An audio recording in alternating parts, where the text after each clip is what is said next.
धाड विभागाचे या ठिकाणी जे राष्ट्रवादीचे नेते आहेत त्यांना विचारतोय आपण की नुकतीच या ठिकाणी इम्रानजींची जी सभा झालेली आहे आणि त्या सभेमधून या ठिकाणी प्रचंड गर्दीचा आणि जनसमुदायाचा एकच आक्रोश या ठिकाणी निर्माण झाला होता की राहुल बोंद्रे यांना विजय करा. काय सांगणार सर?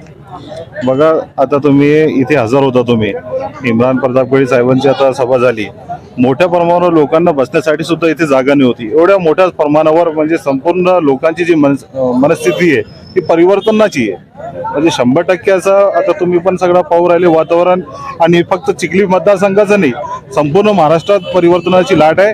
आणि मी तुम्हाला एक सांगू इच्छितो की जे काही सर्वे पण येऊ राहिले त्या हिशोबाने महाविकास आघाडीचे सरकार पूर्ण ताकदीने महाराष्ट्रामध्ये येणार आहे.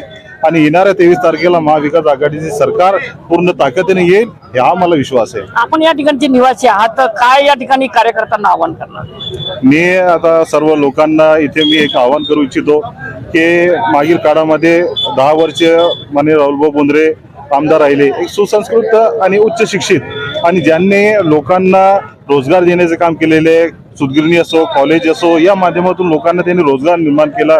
भरपूर शिक्षण क्षेत्रामध्ये त्यांनी क्रांती आणण्याचं काम राहुलभाऊ बोंद्रे यांनी केलेलं आहे. मी लोकांना एक सांगू इच्छितो की येणाऱ्या काळामध्ये आपल्याला एक सुसंस्कृत आणि एक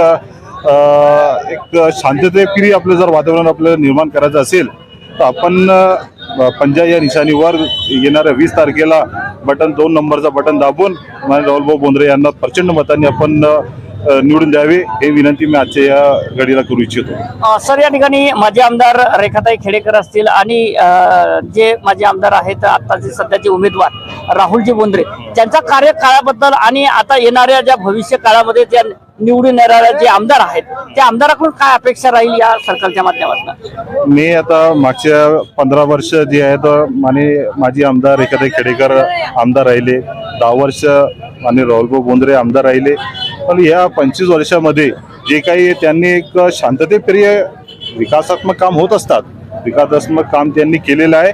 आणि त्याचा वारसा आता माननीय राहुलभाऊ बोंद्रे यांनी पुढील काळामध्ये त्यांनी न्यावा. जसं मागच्या वेळेस राहुलभाऊ बोंद्रे यांनी नदी खोलीकरणचं एक काम केलं होतं चांगल्या प्रकारे. मी तुम्हाला जे त्यांनी अजून लोकांना हे विषय माहीत नाही आहे, पण त्याने नदी खोलीकरणचं जे काम केलं त्यामुळे सर्व शेतकऱ्यांना एक मोठ्या प्रमाणावर पाणीची उपलब्धी झाली आणि सिंचनाचा भाग एक मोठ्या प्रमाणावर झाला.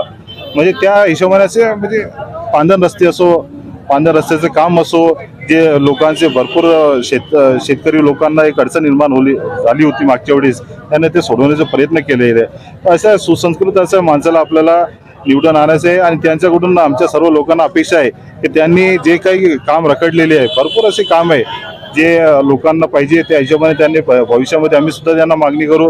आमच्या सर्व लोकांमार्फत आमचे जे घटक पक्ष आहे, राष्ट्रवादी असो, शिवसेना असो, आम्ही सर्व लोकांना त्यांच्या माध्यमातून विकास करण्याची त्यांच्याकडून आम्ही विकास काम खिचून आणू. थँक्यू.